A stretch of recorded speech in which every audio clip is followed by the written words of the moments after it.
아주 특별한 정말 깜짝 초대 손님을 모시고 자리가 바뀌어 있습니다. 만권 박사님 때문에 그렇습니다. 김만권 박사님하고 술 한잔 하는 와중에 이거는 한번 해도 괜찮을 것 같다라고 근본부터 좀 파보자. 먹고 살기가 힘들어진다는 딜레마를 겪을 수밖에 없어요. 사실 뭐 윤석열이나 이런 사람들 제외하고 나면 MBC가 어떤 모양으로 망가지는지를 지켜보고 만권 책방 만권 책방. 안녕하세요 여러분, 만권 책방이 문을 새롭게 열었습니다. 오늘 만권 책방은요, 아주 특별한 정말 깜짝 초대 손님을 모시고 책방 문을 새롭게 열었습니다. 그동안 만권 책방이 이제 다양한 책으로 여러분들을 찾아뵀지만 우리나라 언론 문제, 그러니까 우리나라에서 늘 뜨거운 화두죠. 이 언론에 대해서는 아직 한 번도 소개를 좀 드리지 못했습니다. 정말 빠른 속도로 민주주의를 이룬 우리나라. 그렇다면 그 민주주의에 걸맞는 언론을 우리가 가지고 있느냐라고 질문을 한다면 아마 고개를 갸우뚱하시는 분이 많을 거라는 생각이 듭니다. 그러면 이런 현실이 왜 생겨났는지, 그럼 어떻게 이런 현실을 극복하고 대응해야 되는지에 대한 이야기를 좀 나눠보기 위해서 아주 특별한 손님을 모셨습니다. 바로 오늘의 책의 저자인, 이제 오늘의 책이 언론 자유의 역설과 저널리즘의 딜레마인데요. 이 책의 책임 저자이신 언론인 정준희 한양대 겸임교수 오셨습니다. 예, 선생님 안녕하십니까? 안녕하십니까? 예.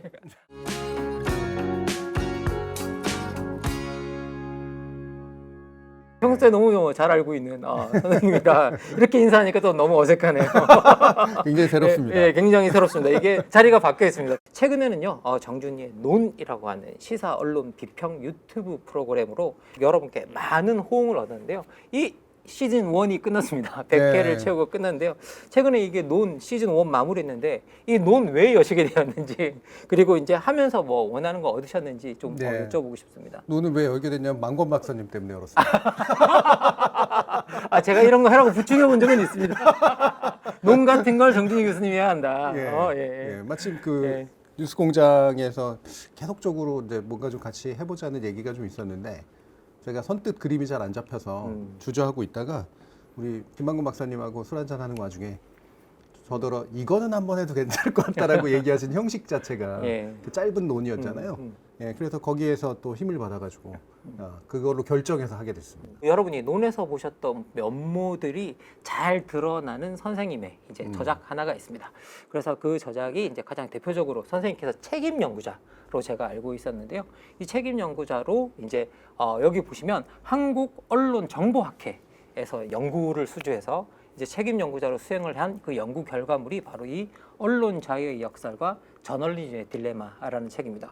언론 비평 뭐 이런 거에 2년 전에 새롭게 입문할 때 예. 제가 사실 교과서로 봤던 책 중에 하나입니다. 제가 약간 앞에 소개해드리긴 됐지만 이 책을 쓰시게 된 동기 같은 걸 먼저 좀 설명해 주시면 좋겠습니다. 네, 그래서 한국언론정보학회를 이제 그 표지로 걸었던 중요한 이유가 있는데요. 이게 공동의 성과물이다라고 하는 것도 있고요. 여기 이제 5분의 이제 저 포함한 5사람이 이전부터 공부를 같이 좀 해왔거든요. 그러니까 코로나 때 이제 저희 언론정보학회에서 사람들이 잘 못 모이니까 방구석에서라도 모여보자. 그래서 줌으로 하는 그 클래스들이 몇 개가 있었는데 그 학자들끼리 그냥 공부하는 모임을 하나 만들어보자. 그래서 한 5개쯤 만들어졌는데 제가 제안했던 게 이제 저널리즘 쪽으로 제안을 해서 그때 여기 계시는 선생님들이 이제 참여를 하셨고요. 자발적으로 참여를 하셨죠. 근데 그때가 이제 코로나 이후에 또 언론중재법 논의가 또 한참 진행될 때 학계가 분열상을 좀 보였다고 할까? 예, 언론계도 사실은 약간의 분열이 좀 있었습니다. 네. 그러니까 언론 한편에서는 언론의 자유를 지나치게 억압한다라고 하는 그런 얘기가 있었고, 다른 한편에서는 이제는 미디어 환경이 바뀌어서 언론의 신뢰와 책임이 훨씬 더 중요해진 시대가 됐다.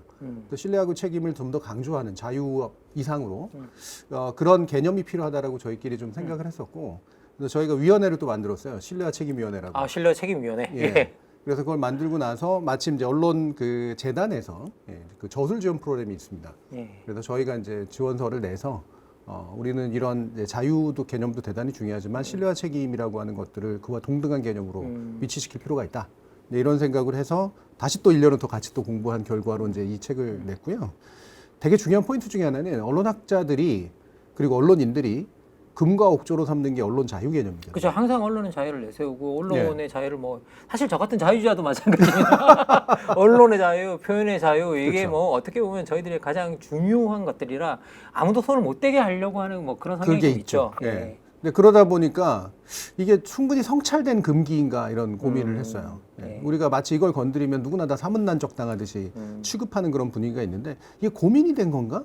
근데 그런 생각을 했고 물론 뭐 우리 김만근 선생님 잘 아시겠지만 뭐 존 스튜어트 밀이나 이게 초기 자유론들을 이제 정립해 갔던 그 아주 소중한 성과들의 바탕을 두고 있는데 그로부터 지금 꽤 많은 세월이 흘렀잖아요. 그렇죠. 거의 200년이 넘었죠. 예. 네. 그리고 미디어 환경도 바뀌었고 권력과의 시민과의 관계도 유지가 되는 것도 있지만 바뀌는 것도 있고 특히 언론의 어떤 역할이나 상에 대해서는 상당히 바뀌고 있는데 우리가 그냥 금과 옥조라는 이유로 아무도 손을 못 대는 개념처럼 만들어 버리는 건 오히려 비학문적이지 않은가 네, 그런 생각을 해서 그거를 좀 근본부터 좀 파보자라는 의미로 이제 한번 써보게 된 책입니다. 그러니까 언론의 자유 이야기는 너무 많이 하는데 네. 또 한편에서는 그 언론의 자유를 누리는 언론 집단이 신뢰와 책임을 또 보장해줄 필요가 있는데 사실 네. 그걸 못 하고 있는데 거기에 대해서는 또 그렇게까지 우리가 주목을 하지 못하고 네. 예, 언론의 자유만 강조되는 어떤 그런 상황에 대한 반성 네. 이런 것들이 이제 담겨 있었다라는 이야기인데요. 여기 참여하신 분들 약간 소개 좀 해주셨으면 좋겠습니다. 네. 선생님 외에도 예. 저희 이제 이종훈 교수님이 이제 저하고 해시TV 이제 늘 같이 하시는 이제 선생님이시고 신한대 이제 교수시고요. 이종훈 교수님은 이제 저널리즘 역사를 전공한 분입니다. 그리고 송현주 교수님은 저하고 이제 학교 동기이기도 하고 지금 한림대에 또 근무하고 계시는 선생님이신데 이분은 원래 미디어 심리학 쪽으로 이제 박사 이후에 이제 계속 공부해 오신 분인데 근본적으로는 이제 저널리즘, 그러니까 미국 저널리즘에 대한 관심이 굉장히 많으신 분이고요. 김영국 교수님 원래는 이제 PR, 홍보 쪽을 이제 연구하시는 분인데 이 PR이나 홍보가 언론을 활용하는 그런 기술에 가깝거든요. 그렇죠. 시장과 연결이 돼서 그렇죠. 예, 그렇죠. 예. 예. 그러니까 이 언론을 활용하는 기술을 연구하시다 보니까 오히려 언론이 어떻게 그 교묘하게 활용되는가에 대한 그 성찰적인 태도가 되게 많으신 분이어서 그래서 이 김영국 교수님은 우리의 주목 어텐션이라고 부르는 이 시선이 이제 자본화됐다라고 생각하시는 그런 분이고요. 최영균 교수님 이제 외대 교수님이신데 원래는 공동체 커뮤니티 저널리즘 같은 걸 주로 많이 연구하셨던 분인데 저널리즘이 일부 그 기업화된 언론에 의해서 독점되는 현상에 대한 비판적 태도가 좀 많으신 분입니다. 그래서 시민의 권리 확장을 대단히 중요하게 생각하는 분이어서 이렇게 5분이 함께했습니다. 뭐 맨 마지막에 이제 소개해주신 우리 교수님 같은 경우에는 이렇게 그 개혁 방향이 헌법까지 네, 그렇죠. 가시더라고요. 네, 그래서 나중에 뭐 제가 자세하게 한번 네. 여쭤보겠지만 저도 보면서 상당히 인상적이었다라는 생각이 좀 들었습니다. 그러면 이제 이 책 제목부터 좀 이제 네. 이야기를 좀 풀어봐야 될 것 같은데요. 네. 여기는 결국 가장 중요한 게 언론자의 역설이라는 것 같습니다. 그래서 이제 그러면 우리가 언론자의 역설이라고 했을 때 그게 어떤 역설을 가지고 있는지 그리고 그 역설이 만들어내는 저널리즘의 딜레마가 뭔지 좀 큰 그림을 좀 이야기해 주셨으면 네. 좋겠습니다.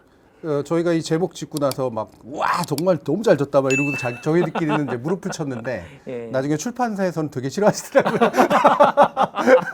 출판사는 예, 좀 예. 어렵게 느껴진다고. 네, 아니 뭐 이게 딱 보면 이게 공부하는 사람들의 제목 있는 것처럼 느껴지죠. 예, 그래서 출판사 그 사장님을 상당히 곤란하게 만들었던 제목인데요. 예. 저희들이 마음에 들어했던 이유가 이제 바로 언론 자유라고 하는 게 원래대로 금과 옥조라면 그거를 추구하면 추구할수록 뭔가 나아져야 되잖아요. 예, 그렇죠. 예. 근데 그거를 추구하면 추구할수록 뭔가가 안 좋아지는 언론의 자유를 추구하면 추구할수록 나빠지는 뭔가가 같이 쌍으로 이제 존재한다. 이 역설이라는 게 그런 거죠. 논리적으로 병립할 수 없는 것들이 현실에 있어서 병립되는 현상이 나타나는 거. 예. 이제 그게 한 가지고요. 또 한 가지 그 저널리즘의 딜레마는 이것도 이제 비슷한 문제의식인데 딜레마는 이걸 하려고 하면은 잘 안 되고 또 이걸 하려고 해도 잘 안 돼. 도대체 뭘 해야 되지? 라는 그런 상태인데 딜레마 먼저 말씀을 드리면 저널리즘의 딜레마는 저널리즘을 잘하려면 할수록 먹고 살기가 힘들어진다는 겁니다. 잘할수록 먹고 예. 살기 힘들어진다. 그러니까 훌륭한 저널리즘을 하려고 예, 노력할수록 저널리즘 시장에서 생존하기가 어려워진다는 딜레마. 예, 지금 예, 그리고 저널리즘을 파괴하면 할수록 저널리즘의 시장에서 생존하기가 훨씬 더 유리하다라는 겁니다. 아주 역설적이네요. 그러니까 예. 저널리즘이 지속될 수 없는 환경을 만드는 게 저널리즘이 살아남는 그렇죠. 길이 예. 되는군요. 그러니까 이 저널리즘이 실천적으로 딜레마를 겪을 수밖에 없어요. 그래서 원론이 되는 언론자의 역설이라고 하는 건 언론의 자유가 커지면 커질수록 시민의 자유가 증가해야지 원래 정상이잖아요. 그렇죠. 예. 언론의 자유라는 건 이따가도 말씀드리겠지만 시민의 커뮤니케이션 자유를 보장하기 위한 개념이기 때문에 근데 언론의 자유를 외치면 외칠수록 이를테면 그 언론의 자유를 활용하는 방식이라고 하는 게 예. 시민의 자유를 대행하는 게 아니라 오히려 시민의 자유를 억압하거나 시민과 대립하는 경우들이 굉장히 많이 생긴다. 아, 예. 대표적인 예가 이제 바로 뭐냐면 최근에 이제 벌어지고 있는 저널리즘 현상에 대해서 기성 저널리즘들이 흔히 하는 얘기가 독자들이 너무 정파화돼가지고 아, 예, 예. 우리가 자기가 정통 저널리즘 하기 어렵다 이런 얘기를 하는데요. 아, 정파화돼서 너무 편협한 정보만 삼키기 예, 때문에 자기네들은 공정한데 예. 독자들이 너무 편향적이니까 음. 자기네의 공정함이 제대로 안 먹힌다. 예. 이따가 딜레마하고도 연관이 돼 있는 거긴 한데 이런 언론들이 있어요. 예. 대다수 언론은 근데 그렇지가 않거든요. 예. 대다수 언론은 사실은 내가 누구를 대행해야 되는가라는 고민을 해야 되는데 내가 권력자야. 그렇죠. 그러니까 내가 하면은 그거는 공정하고 정상인 거고 그걸 못 받아들이는 시민들은 멍청하거나 편향적이야. 아, 권력의 대행자가 아니라 자기 자신이 스스로 권력자가 그렇죠. 돼서. 예. 그래서 제1역설이라고 저희가 얘기하는 게 언론 자유가 증진될수록 시민의 자유가 함께 증진되지 못한 채 오히려 시민들이 약자가 돼가지고 언론에 의해서 희생당하는 경우들을 굉장히 많이 보게 된다.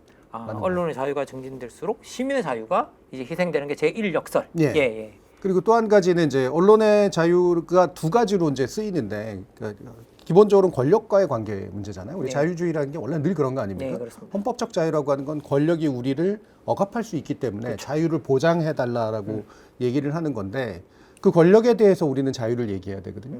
그런데 억압적인 권력일수록 자유를 얘기를 잘 안 합니다. 아, 억압할수록 언론이 예. 그 자유에 대해서 이야기를 안 한다. 흔히 말하면 꿇어버리죠. 또는 동조해버려요. 아, 예, 뭐 꿇는다가 정확한 표현인 것 같습니다. 예, 꿇는다. 그러니까 센 권력에게 원래 저항하라고 만든 게 자유라는 개념인데 그렇죠.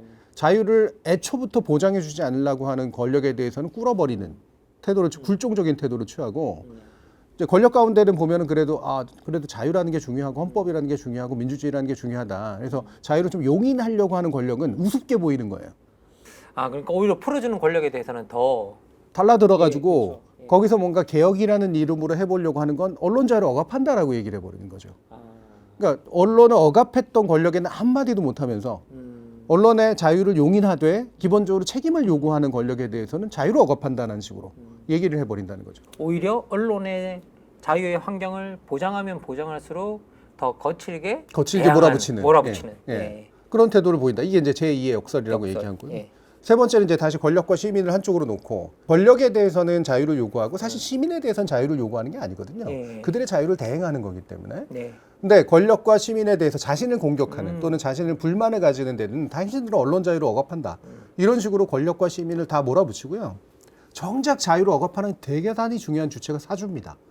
언론 사주. 언론 사주. 예. 예. 그러니까 언론 시장에서 먹고 살기 위해서 저널리즘의 원칙을 훼손시켜서 가면까지 비즈니스적으로 운영하려고 하는 사주에 대해서는 대항을 못해요.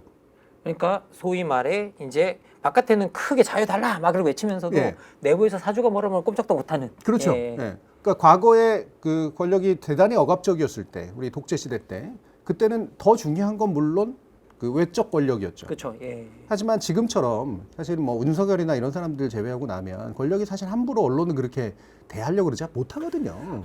그러면 윤석열이 너무 예외적인 너무 예외적인 예외적인 경우죠. 경우죠. 예. 이를테면 그럴 때는 더 중요한 거는 뭐냐면 자기 사주가 예. 이상한 사람 편집장 앉혀놓고 이상한 저널리스트를 승진시켜 놓고 그들이 예를 들면 재벌가와 짬짬이를 해가지고 자신의 저널리즘의 자유를 약화시키는 그런 행위에 동참해 버린다라고 하는 겁니다. 네. 그럼 밥줄이 끊기니까 거기에 그렇죠. 대해서는. 뭐 거기 대응하면. 예. 예. 그래서 정작 지금에 있어서 되게 언론 자유를 억압하는 제일 주체는 사실은 사주인데 이 사주에 대해서는 저항하지 못한다. 아니 근데 그거 참 그게 그 두 번째 문제를 우리가 밥줄이라고 이야기를 했지만 사실 권력에 대응하면 밥줄이 끊기가 더 쉬운 거잖아요. 그렇죠. 원래는 목숨까지 끊기죠. 그렇죠. 목숨까지 끊기죠. 아, 네. 그런데 이제 희한하게도 그 내부에서 오히려 더 저항하지 못하는 일이 일어나고 있다. 그러면 저희 역사를 한번 정리해 보겠습니다. 네. 첫 번째는 언론이 더 많은 자유를 확보할수록 시민의 자유, 특히 약자들의 자유가 침해되는 경향이 있다. 네. 두 번째는 억압적 권력에게는 자유를 헌납하고 관용하는 어떤 주권자나 시민에게는 오히려 자유를 남용한다. 네. 예. 그리고 세 번째는 권력과 시민에게는 자유를 자꾸 외치고 있지만 자본이나 언론 사주가 통제하는 것에서는 제대로 말하지 못한다. 네. 아, 이 세 개만 그냥 들어도 뭐가 잘못됐다. 예, 생각이 당연히 듭니다. 근데 이제 이 책의 시작에서 이제 선생님께서 이제 언론 자유를 두시면서 이 역설과 딜레마를 보여주는 사건으로 바이든 날리면 사태로 네. 이제 시작을 하고 있어요. 이 당시에 정부의 대응과 당시 언론이 또 거기에 또 대응을 했잖아요. 이제 거기서 어떤 문제가 나타났기 때문에 그것들이 언론 자유의 역설과 저널리즘의 딜레마를 보여주는 사례로 예. 이제 시작하시는지 궁금합니다. 네, 일단 약간의 배경을 좀 말씀드리면 저희가 이 책을 쓰기 위해서 공부를 시작한 게 2020년, 2021년, 2022년 이렇게 쭉 한 3년 정도 흘러가면서 이제 책이 나오게 된 건데요. 처음에 쓰기 시작할 때는 언론중재법 개정 관련된 논의나 이런 것처럼 언론이 좀 개혁적인 어떤 제도를 만들려고 하는 거에 대해서 저항하는 언론 자유를 이름으로 걸고 그게 본원적인 문제의식이었거든요. 네. 이제는 좀 개혁이 필요하고 신뢰와 책임을 확보하기 위한 커뮤니케이션 환경의 재정비가 필요할 때 아주 고전적인 개념이 언론 자유를 괜히 쓸데없이 들고 나와서 이걸 가지고 싸우는 모습이 마음에 안 들었었어요. 네. 그래가지고 이 책을 쓰기 시작을 했는데 정권이 바뀌었습니다. 정권이 바뀌어서 네. 윤석열 정부를 막 찬양하고 뭐 이런 언론들이 등장하고 막 그 청와대 옮긴다 그러니까 뭐 그게 뭐 용산에 무슨 새로운 기운이 있다 얘기하고 있는 언론들이 늘고 있으니까 너무 당황스러운 거예요. 이 책의 이제 기본의 어떤 문제의식은 언론 자유가 지나치게 남용되고 있다는 문제의식이었는데 이제는 언론 자유를 이제 남용도 해도 될 때가 왔는데 그쵸, 다시 말하면 사실은 갑자기 쑥 하고 목소리가 줄어들면서 하나는 이제 권력을 막 지나치게 추켜 세우는 그런 일들이 벌어지고 또 한편에서 바로 방금 말씀 언론에 대한 직접적인 억압이라면 이건 어처구니 없음이죠. 그렇죠. 적은이 없는. 내가 예. 뭔 말했는지 니들이 잘못 들었어라고 하는 식의 그쵸. 태도인 거잖아요. 예, 예. 이거를 권력 초기에 그냥 자행해버린 거 아닙니까? 그렇죠. 여기에 대해서 언론이 보이는 태도 자체가 너무나 기가 막히게 언론 자유 역설을 보여준다라고 생각을 했습니다. 예를 들면 원래 처음에 그 사태가 났을 때는 누구나 다 그렇게 들은 거잖아요. 언론이 한 200개 정도의 언론사가 아마 관여되어 있는 신디케이션이 있는 걸로 알고 있는데 거기에서 그 영상을 공유할 수 있는 걸로 알고 있어요. 왜냐하면 예. 공동취재단이 만드는 거니까. 아, 그렇죠. 거기 가면 취재하는 영상과 뭐 이런 모든 게 다 만드니까. 예, 예. 근데 그 보도가 좀 있으면은 이제 MBC에서 나온다라는 소문이 있었어요. 예. 이게 저희 언론계 쪽에서는. 그런데 MBC에서 제일 처음 보도를 했죠. 그 누구나 다 본 겁니다. 그 공동 취재단은. 그리고 다 후속 보도들을 했어요. 예. 물론 약간 쫄면서 한 보도도 있겠죠. 예, 그렇죠. 이를테면 친정부적인 언론 같은 경우에는. 그래서 다 같이 보도를 했습니다. 그랬더니 그 당시 용산 대통령실에서 나서서 다시 들어보시라고 자, 니들이 잘못 들은 거라고 13시간 만에 그죠? 예. 예. 이렇게 얘기를 하고선 맨 처음에 보던 MBC를 때리기 시작을 하니까 싹 하고 사라져요. 보도를 안 한 척합니다. 아, 나머지 언론들이 보도를 안 나머지 하죠. 예. 자기들도 다 보도를 했고 적어도 40개에서 한 100개 언론사가 후속 보도를 했거든요. 다 안 한 척해요. 그리고 MBC를 때리는 걸 보고 있어요. MBC가 어떻게 되나 한번 지켜보는 그렇죠. 거죠. 예. MBC가 어떤 모양으로 망가지는지를 지켜보고 그때 이제 행동 취하려고. 아, 그리고서는 그다음부터 어떤 식으로 언론 보도가 이어지게 되냐면 양공방으로 이어집니다. 어떻게 예. 듣는 게 맞는가? 어떻게 듣는 게 맞나? 예, 이게 바이든이 진짜 맞는가, 날리면이 맞는가? 예. 아주 전형적인 사례죠. 예, 예. 누구나 다 그렇게 듣고 있는데 예. 이렇게 들리지 않을 수 있다라고 하는 말도 안 되는 그런 변명에 이제는 공방 보도를 하기 시작해요. 예. 예, 바이든이 오라, 날리면이 오라. 예. 예. 예. 그리고 나서 이게 이제 일반적으로 그 정파적 보도를 할 때 현상들인데, 자, 그러니까 이게 이제 정파적으로 나뉩니다.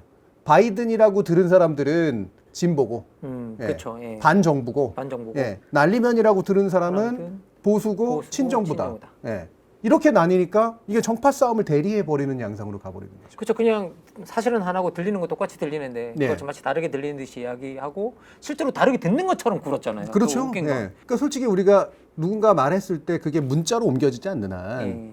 그게 특정하게 뭐 이렇게 말했다라고 확신할 수 없는 경우들이 많죠. 예, 예. 예, 뭐 김학원 선생님이나 저나 발음하는 전혀 다르게 들으시는 분들이 있을 수 있는 예, 거잖아요. 예. 그래서 100% 누구나 다 100% 이렇게 듣는다라고 말할 수 없지만 그 당시 처음에는 다 그렇게 들었어. 예, 예. 그런데 왜 정파로 나누니까 달리 들리기 시작을 하냐 이거예요. 그러면 사실 이 문제를 해결하는 해법은 딱 명확하게 있습니다. 대통령이 나서서 나 뭐라고 얘기했다라고 그렇죠. 자기 책임을 걸고 얘기하면 돼요. 그렇죠. 근데 단 한 번도 이야기하지 않습니다. 않습니다. 예. 네. 그리고 왜냐하면 자기가 거짓말하는 꼴이 될 수가 있기 때문에 그쵸, 그건 재판의 예. 대상이 될 수 예, 있단 말이에요. 예. 나는 그렇게 얘기한 적이 없어라든가 나는 그렇게 얘기해서 미안해.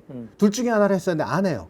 그렇죠. 대통령이 사실은 사회 갈등이 일어나면 네. 그 문제를 풀어주는 역할을 했는데 네.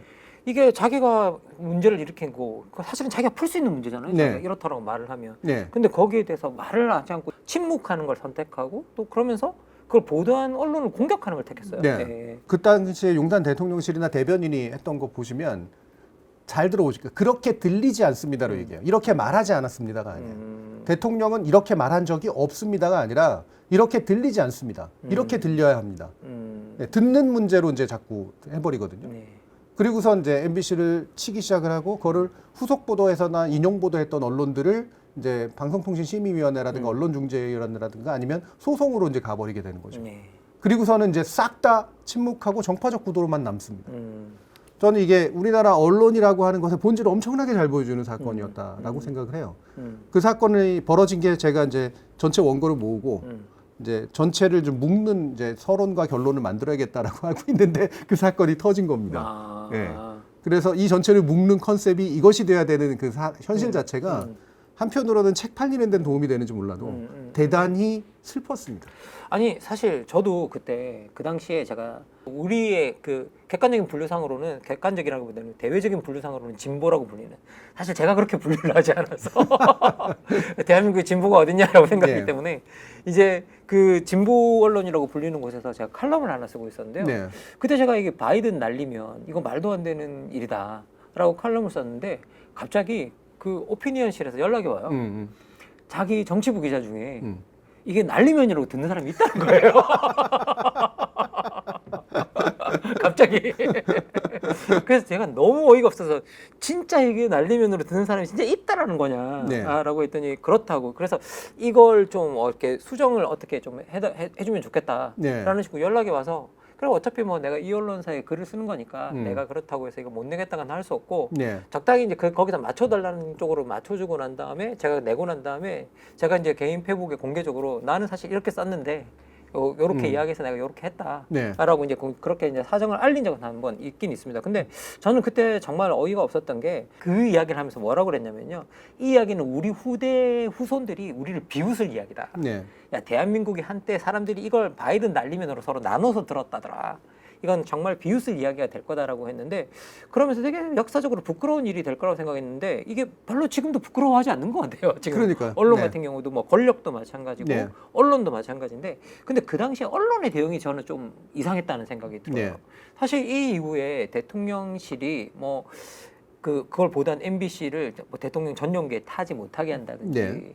뭐 그리고 사실 도어 스태핑 같은 것들을 네. 중단시킨다든지 네. 뭐 이런 일이 있었는데 거기에 대해서 언론이 대응하는 방식이 너무 좀 이상하다는 좀 생각이 들었던 게 왜 이걸 이렇게 미진하게 대응하고 그리고 왜 이걸 마치 MBC 때문에 일어난 일인 것처럼 그렇죠. 다른 언론이 대응하는 네. 걸 보고 그것도 좀 혼란스러웠습니다. 네. 네. 그러니까 그게 저는 비겁함의 전형이라고 생각을 해요.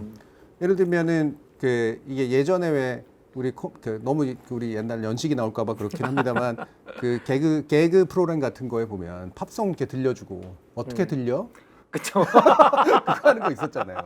예, 맞습니다. 그러면 누구나 다 영어의 팝송이 주로 영어니까 영어식 어떤 것에 익숙하지 않은 사람들은 그것이 귀에 걸리는 게 자기가 아는 단어가 주로 귀에 걸리고 또는 한국어적으로 귀에 걸리게 돼 있어요. 왜? 우리의 청력은 이 반고리관이랑 이 그 뒤에 있는 고막이나 이런 것들에 의해서만 결정되는 게 아니라 우리의 두뇌의 범주에 의해서 결정되는 거거든요. 들으려고 하기 때문에 그렇게 듣는 거예요. 그러면 각인시킬 수가 있습니다. 자, 이 팝송 이거 보면은 뭐 예를 들면 우리 한국말로 이렇게 얘기하는 것 같지 않아? 그쵸, 라고 예. 얘기할 수가 있단 말이에요. 그쵸, 예. 그리고 그렇게 해서 들으면 또 그렇게 들려요. 예, 맞습니다. 그 올바이 말세, 오빠 만세. 예. 그렇게 되는 거잖아요. 예. 그러니까 뭔가를 어처구니 없지만 한국어식으로 더 익숙한 방식으로 듣도록 만들면 들리거든요. 아, 그쵸. 이 각인 효과를 노리고 그 짓을 한 거예요. 음. 예. 그러면 이거는 그 다음부터는 어떻게 들리느냐 문제로 가게 만드는 프레임 전환을 해버린 건데 그걸 가지고 그러면 이렇게 들을 수도 있고 저렇게 들을 수 있다라고 하는 식으로 이제 따진 거는 비겁함이라고 제가 얘기하는 거 내가 들었던 대로 얘기하면 되는 거죠. 그렇죠. 예, 맞습니다. 그리고 이 본질은 그러니까 이렇게 듣는 게 맞아 저렇게 듣는 게 맞아가 아니라 여전히 왜 저 상황에서 외교적으로 사실 민감할 수도 있는데 이른바 핫마이크라고 부르는데요. 어떤 사람은 대통령의 그 이야기를 아무리 캐치가 됐어도 외교적인 문제가 있을 수 있으니 그거는 보도를 안 하는 게 맞다 이런 주장을 할 수도 있습니다. 예. 이게 국익론이에요. 고익론. 예. 예. 근데 언론 자유의 본질은 보통은 일단 알게 된 거는 말하는 게 본질이에요. 그렇죠. 그걸 그리고 알릴 수 그리고 그것들이 공익적으로 가치가 있으면 알리는 게 그렇죠. 또, 예. 여기에서 언론사의 판단이라는 게 있는 겁니다. 예, 과연 이거를 내가 생각하기엔 진실이라고 생각하는 거를 알리는 것이냐 아니면 그거는 공익에나 국익에 있어서는 좀 저해가 되니 차라리 모르는 척하는 게 맞느냐. 근데 이 후자가 점점 어려워지는 세상이잖아요. 왜냐하면 언론사가 너무 많아졌고 예. 국가가 통제할 수 없는 상황이라면 모든 터져 나온 거는 보도가 된다라고 보는 게 맞아요. 요즘 오죽하면은 그 국회의원들이 이렇게 보고 있는 휴대폰 화면조차 다 찍어가지고 나오고 있는 세상인데 그러면 어디까지를 우리가 알아낸 거를 알려야 되고 어디까지는 알리지 말아야 되는가에 대한 원래 전통적인 논리가 있는데 이 논리가 바뀔 때가 됐다라고 하는 건 누구나 다 알고 있는 상황이에요. 그러면 대통령 측에서는 내가 뒤에서 그냥 지나가는 말로 한 건데 외교적인 좀 문제가 있을 수 있으니 이건 내가 잘못했다고 치고 적당히 좀 너무 크게 많이 키우진 맙시다. 네. 이 정도가 원래 했어야 될 일인 거죠. 근데 이걸 안 하기 위해서 언론사를 때려잡기 시작을 한 거고 그걸 보고 다른 언론사들은 나는 이제 그렇게 들려요라고 얘기하기 시작을 한 거든. 그리고 심지어 잘 말씀하셨는데 MBC가 쓸데없는 짓을 저질렀다. 그렇죠. MBC가 그딴 걸 왜 보도했냐. 네. MBC가 저렇게 보니까 반정부 편향이 있는 데라 가지고 그 편향성 때문에 쓸데없는 짓을 저질렀다. 도스태핑 그만두는 그 어떤 이유도 다 그런 식이었잖아요. 그러니까 MBC 기자가 왜 제가 질문한 거에 제대로 답하지 않습니까? 라고 했더니 쓸데없는 슬리퍼 신고 나왔다고 뭐라 그래요. 질문과 아무 상관이 없는데. 아무런 그죠? 상관이 없는 그렇죠. 논점 이탈이죠. 예. 그렇죠? 이게 원래대로라면 그걸 막아 나섰던 사람이 언론인 출신의 수석이거든요. 네. 그 사람이 그 기자한테 뭐라 그러냐면 나도 언론 해봤고 당신 내 후배인데 말이야. 그런 식으로 하면 버릇 없어서 되는 거냐고 이렇게 얘기를 해요. 이게 전형적으로 할 말 없으면 어른들이 나서가지고 이 어린 놈의 새끼가 라고 말하는 거하고 뭐가 다릅니까? 사실 생각해보면 권력을 대하는 그리고 약간 억압적인 권력이라든지 뭐 어쨌든 권력을 대하는 언론의 태도가 약간 버릇 없음 아닌가요? 기본적으로. 그렇죠. 네. 예. 그러니까 물론 내가 예를 들면 문재인 대통령이나 이재명 대통령 같은 분들을 좋아하시는 분들은 만약에 조선일보나 이런 데서 버릇 없이 대하면 싫어하죠. 그렇죠. 예. 예, 동일 시가 또 있으니까 그 감정은 이해해요. 윤석열 좋아했던 사람도 있을 수 있습니다. 싫을 수가 있어요. 하지만 공식에서는 절대로 해서는 안 되는 말이죠. 그렇죠. 예. 버릇 없음은 공식적으로 해야 될 말은 아닌 겁니다. 그렇죠. 예, 예. 맞습니다. 그런데 그 따위 얘기를 굉장히 높은 고위직에 있는 정부 쪽에 있는 사람들이 이유로 얘기하고 그걸 받아들여 언론이 언론이 수용하고. 예. 이게 언론의 태도야? 네. 이게 언론이 그나마라도 언론 자유를 요구했었던 나름의 용기와 네. 정당성이라고 하는 것이 남아있기나 한 거야? 라고 생각할 수밖에 없는 거죠.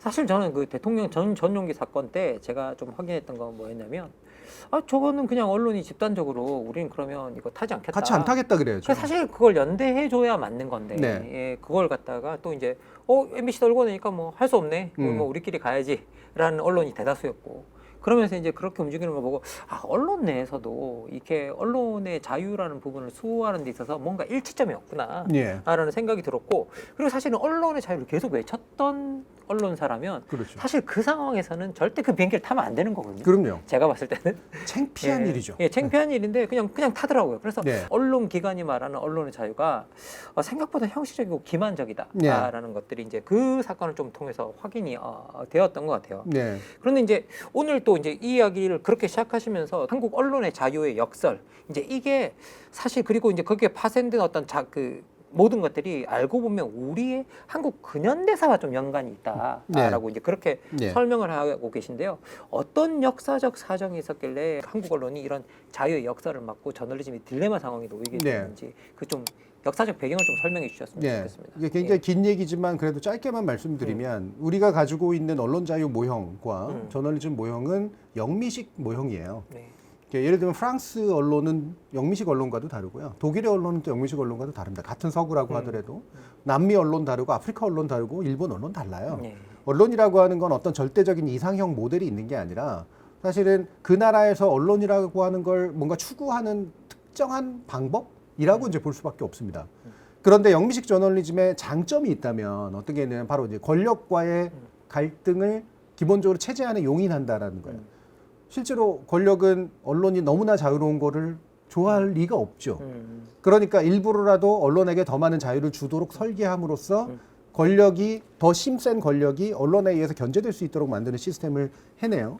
또 한 가지가 이른바 사실 보도라고 하는 건데 그 전까지 언론이라고 하는 건 사실은 대부분이 의견을 내는 거였거든요. 그렇죠. 예. 내 생각은 이렇고 네 생각은 이렇고 언론에서 론이 훨씬 더 중요한 문제였었기 때문에 그런데 정미식 저널리즘이 어느 순간 야 이렇게 우리가 이른바 내피셜만 가지고 그렇죠. 예. 얘기하는 게 이 정보 시대에 맞는 거야? 음. 최소한 확인된 사실들은 토대로 해가지고 얘기해야 되는 게 맞지 않겠어? 그러니까 우리가 뉴스라고 부르는 건 사실만으로 구성하도록 하자. 일단 사실만으로 구성하는 뉴스. 예. 예. 오피니언은 그걸 바탕으로 의견을 내는 방식으로 하자. 그래서 의견은 갈릴 수 있으나 사실은 공통의 토대로 두자. 네. 이 두 가지 발명이 이제 정미식 저널리즘의 훌륭한 발명이라고 볼 수가 있어요. 그리고 전체 저널리즘에 그래서 나름의 이상형을 만드는데 상당한 기여를 합니다. 네. 자, 근데 영국과 미국의 저널리즘이 이거에 어떻게 가능했을까? 존 스튜어트 밀 같은 훌륭한 자유주의자를 만든 게 영국이고, 그렇죠. 예. 미국 같은 경우에는 영국과 갈등하고 경쟁하면서 영국의 국왕 권력이라고 하는 거를 우리 식민지에서 없애버려야겠다라고 생각하면서 독립운동을 하는데 그 독립운동의 기치가 됐던 게 자유개념이고 그렇죠. 맞습니다. 거기에 참여했던 사람들이 언론이에요. 그렇죠. 그래서 뭐 수정헌법 1조를 그렇죠. 봐도 그죠. 예. 그러니까 초기 독립, 그렇죠. 그리고 국가 건설 과정에 언론인이 굉장한 기여를 합니다. 네. 사실은 미국은 초대 정치인은 곧 언론인이기도 했어요. 맞습니다. 그 우리가 말하는 흔히 말하는 연방주의자 농구도 다 신문에 다 실렸던 그렇죠. 사설입니다. 그렇습니다. 예. 예. 그러니까 미국은 자유의 획득 과정, 영국으로부터의 자유 획득 과정이 바로 언론인들과의 정치적 협력으로 이루어졌기 때문에 예. 그리고 영국은 자유주의가 처음으로 만들어진 나라고 그게 국왕 권력과의 경쟁에서 의회 권력을 확보하는 데 엄청나게 중요한 거였었기 때문에 예. 그래서 둘 다 자유 개념과 언론 개념이라고 하는 것들이 이렇게 잘 맞아 떨어질 수가 있었기 때문에 언론이라고 하는 것이 사회적 자유를 획득하는 데 있어서 굉장히 중요한 기구로서 인정돼요. 그렇죠. 예. 예. 한국의 언론은 어떻게 도입됐을까? 물론 최초만은 아니긴 합니다만 이 독립신문이 만들어지고 황성신문이 만들어지는 1900년대 초기, 1800년대 말 예. 이때는 사실 한국은 엄청나게 많은 외세의 문제 또는 국왕 권력의 문제, 그렇죠? 독립의 문제, 식민의 문제 얽혀 있었던 나라잖아요. 그렇죠. 그 과정에서 언론인은 어떤 측면이냐면 자유의 획득자라기보다는 일종의 계몽주의자였던 거예요. 그렇죠. 계몽과 오히려 자유보다는 해방이 그렇죠. 가깝죠. 예, 예. 예. 그러니까 이 초기 언론의 이식 과정이라고 할 때 우리가 언론을 스스로 만들어낸 건 아니고 독립신문은 전형적으로 미국 언론을 모범으로 만든 거니까 영미식 저널리즘을 계몽주의자들이 들여온 거야 배워서. 예. 들여오는 과정에서 막 이식을 시키려고 했는데 처음 만난 권력이 식민 권력이었던 거예요. 아쉽습니다. 우리 언론이 형성되는 그 초기의 기반이 식민 권력이었다. 그렇죠. 만약에 예. 독립신문 같은 문제의식을 가진 언론인들이나 계몽주의자들이 새로운 국가를 건설하는 데 동참했고 네. 그 과정에서 자유 개념을 가지고 새로운 국가를 만드는 데 도움이 됐다면 정당성과 정통성을 갖춘 언론이 국가 건설의 중요한 주역으로서 자리할 수 있었을 거예요. 예. 근데 우리는 탄압의 대상이 될 수밖에 없었고 식민 권력은 절대 언론 자유를 놔둘 리가 없잖아요. 그렇죠. 예. 인허가권이라고 하는 걸 사용해서 한국어 조선어 언론 자체를 엄청나게 탄압했었고, 맞습니다. 예.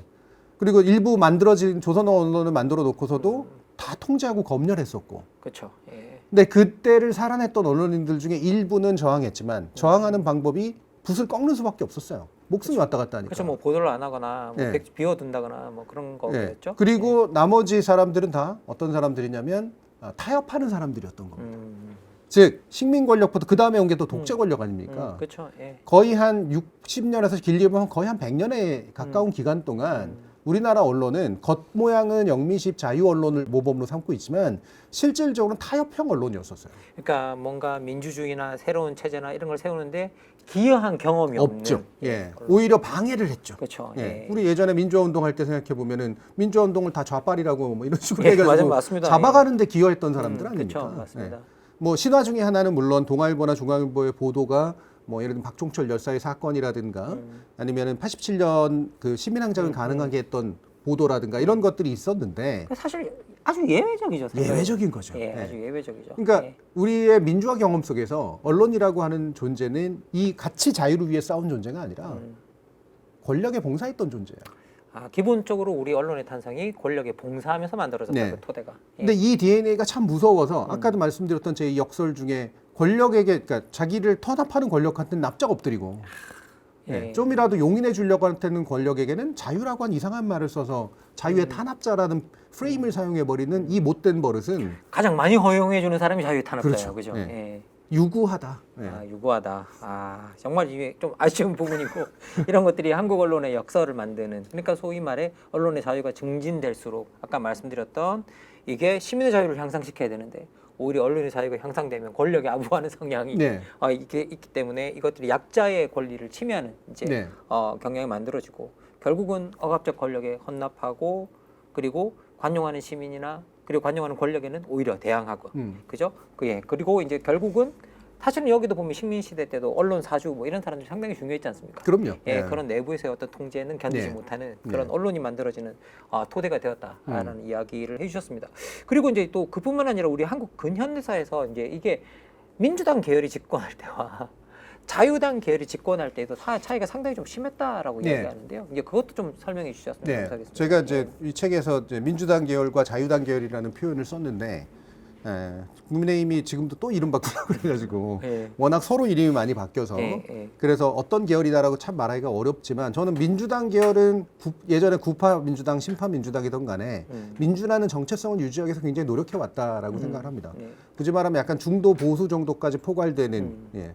그러니까 어떤 면에서 보면 우리나라를 그냥 자유민주주의 국가로 만들려고 했던 게 이 민주당 계열의 이제 토대죠.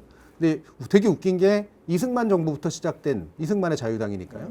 그 이후에 이어진 박정희의 공화당이나 아니면 이후에 이제 YS 정권을 탄생시켰던 민주자유당이나 이게 자유당 계열이라고 말할 수밖에 없다. 이승만에서 시작된 거다.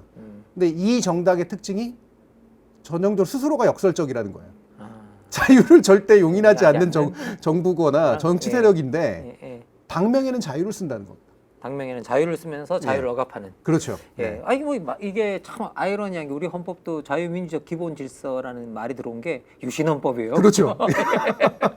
그러니까 우리나라에서 아마 미국도 물론 미국의 극단적 우파가 이제 자유라는 말을 이상하게 사용하는 자유지상주의적으로 사용하는 그런 측면들이 없진 않습니다만 원래 리버럴리즘이라는 건 그래도 그 당대의 진보성을 가지고 있었던 그렇죠. 그렇죠. 언제나 권력과의 관계에서의 뭔가의 문제를 고민하는 그런 사상체계잖아요. 예. 권력이 자유를 외치는 그렇죠. 내내 권력을 잡고 있었던 세력이 여기? 자기 이름만 자유를 붙여놓은. 예. 사실 자유 자체가 되게 저항적인 개념인데. 그러니까 이런 두 개의 계열이 있다라고 제가 그래서 전제를 한 겁니다. 이 자유라는 말을 역설적으로 사용하는 정당과 이 자유가 오염됐기 때문에 민주라는 말에 착목할 수밖에 없었던 계열의 정당이 이제 결국은 쭉 존재해 오다가 나중에 이제 정권 교체가 가능해지는 민주화의 시대에 이렇게 이제 이어졌는데 원래대로라면 우리나라 언론의 이념은 자유주의 이념을 토대로 두는 게 맞지만 저널리즘적 그 이상의 관점에서 보면 사실 민주당 계열이 추구했던 국가관이나 국가상에 동의해야지 맞아요. 이게 미국이 전형적으로 그런 케이스 아닙니까? 미국의 민주당이 그러니까 리버럴들이 이제 지속적으로 정치화하는 그런 공간이었던 것처럼 물론 초기에는 좀 다르긴 했었습니다만 그러니까 이 리버럴한 그런 태도를 가지고 있는 게 언론에 있어서는 대단히 중요하거든요. 그렇죠. 예. 예, 뭐 이거는 뭐 우리 김한권 박사님 훨씬 더 잘 아실 내용이긴 합니다만 예를 들면 대학 학문 그렇죠. 그렇죠? 이거는 이제 학문의 자유의 영역이고 예술 그렇죠. 예술의 자유의 영역인 거고 사상과 양심의 자유 이런 것도 또 있는 거고 그렇죠. 언론의 자유 이 대표적인 자유의 영역들 예, 아닙니까? 그렇죠. 이게 다 리버럴한 아이디어로 만들어진 그렇죠. 뭐 리버럴들이 만들어낸 세계죠. 그러니까 예, 이게 이제 대학과 학문은 기본적으로 사실의 영역, 진리의 영역을 다루고 예. 저널리즘 영역은 일상생활에서의 정보를 그렇게 그쵸. 다뤄주고 그리고 과학도 역시 또 그런 역할들을 해야 되는 거고 그렇죠. 예. 예, 법이라고 하는 것도 이제 사상과 양심의 자유의 토대로 두되 법이라는 기준하에서 이제 그거를 해야 되는 거고 판단하는 거죠. 예. 예. 그러니까 이게 되게 이 자유민적 이른바 질서를 만들어내는 되게 중요한 리버럴 기구들 아닙니까? 그렇죠.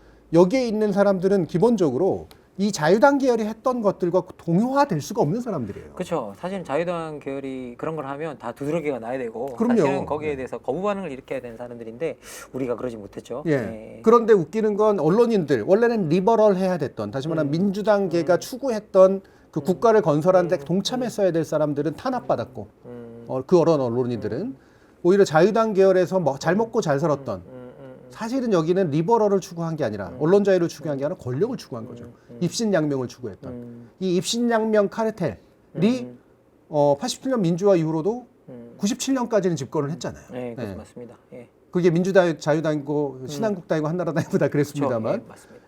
요 버릇이 우리나라 언론의 어떤 DNA를 아주 안 좋게 만드는데 기여해 버렸다. 이것도 역설이에요. 이것도 역설이다.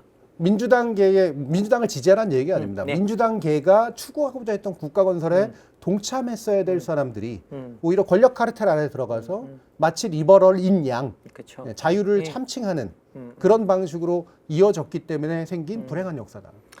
이 불행한 역사 속에 이제 언론 같은 것들을 사실 통제해본 역사를 들여다봐도 사실 이런 자유당 계열의 정부들이 사실 교묘하게 통제했어요. 왜냐하면 자기들한테 잘하는 언론한테는 크게 인센티브를 주고 그럼요. 네. 자기들한테 조금 저항한다 싶으면 그걸 아주 가혹하게 다루는 방식으로 그렇게 하면서 이제 어떻게 보면 통제를 해 나가는 걸 우리가 볼 수 있는데 그런 것들도 언론이 그 권력에 길드는데 상당히 도움이 됐죠.